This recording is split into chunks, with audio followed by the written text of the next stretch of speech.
Sejam muito bem-vindos para mais um vídeo nesse canal abençoado, senhoras e senhores.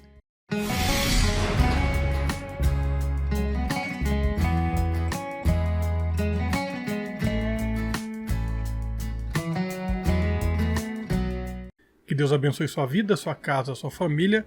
Eu espero que esteja tudo bem com você. No vídeo de hoje eu vou te mostrar um acendedor de churrasqueira, acendedor de fogueira, chame como você quiser. Incrível, já faz muitos dias, muito tempo mesmo que eu tô querendo fazer esse vídeo aqui no canal, mas você vai fazendo um vídeo aqui, vai fazendo um vídeo ali, né? Na correria ali também você acaba esquecendo, mas eu coloquei ele na agenda e tá saindo hoje esse vídeo, tenho certeza que você vai gostar. Pra você que gosta de acampar, quer fazer fogo de forma rápida, não precisa levar isqueiro, não precisa levar ali uma pederneira. Essa aí, vamos chamar de isca de fogo também, né? Com certeza é um acendedor que vai te ajudar demais, beleza? Aí na descrição, quero lembrar você, na descrição tem vários produtos e equipamentos para você estar ampliando as suas preparações, tanto urbana quanto mateira, né? Então você consegue ampliar o seu EDC também, tem muito equipamento legal, dá uma olhada aí.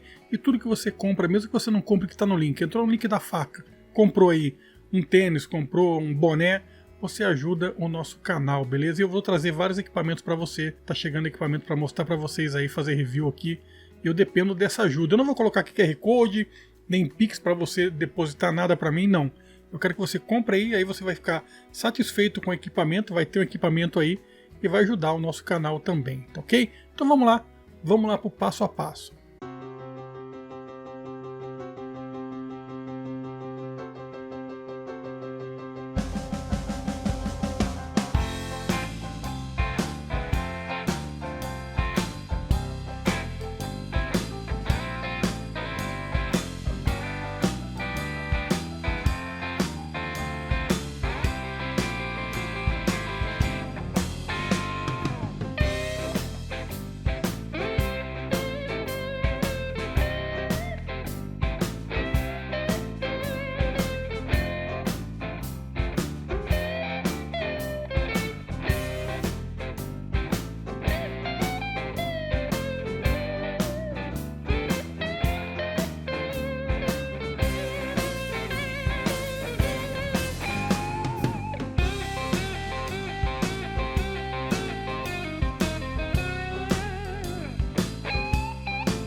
Viu que simples, que bacana, muito fácil, tá? Você que gosta aí de acampamento, você que gosta aí de acender aquela churrasqueira para queimar aquela carne no final de semana, você viu quanto tempo dura? Com certeza você vai acender a sua churrasqueira fácil, sem precisar botar aquele monte de álcool e botar fogo em tudo. Tenho certeza que você vai acender a sua fogueira no acampamento. Enfim, faz aí, tá? Se quiser marcar a gente lá no Instagram, o Instagram tá aí na sua tela, ó, tá bom? Lembrando que tem equipamento aí na descrição para você estar comprando, então compra lá, ajuda o nosso canal, compartilha esse vídeo também. E se chegou aí e não é inscrito, chegou até aqui, se inscreve no canal, beleza? Tem muito vídeo, muita dica bacana como essa que você acabou de assistir aí, beleza? Então esse foi o vídeo de hoje, espero que você tenha gostado. Não se esqueça, tenha fé em Deus, cuide da sua família, divirta-se e esteja sempre preparado. Que Deus abençoe sua vida, sua casa, sua família. Eu fui. Valeu!